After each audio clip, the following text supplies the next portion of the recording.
And I'm going to choose File, Save As. I'm going to say OK. And this time I want to save to Cloud Documents.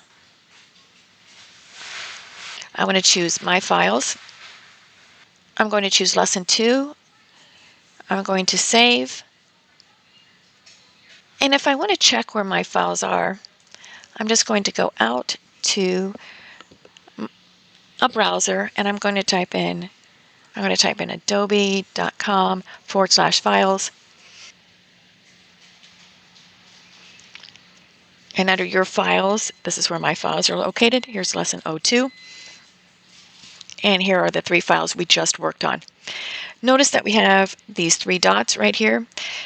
This is where sharing will occur. So if I click on this and I say share,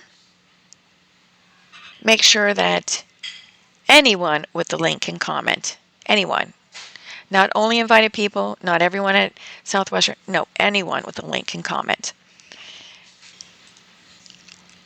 And I hit copy. And then you'll open up your SWCCD Canvas course file. You'll go to assignments.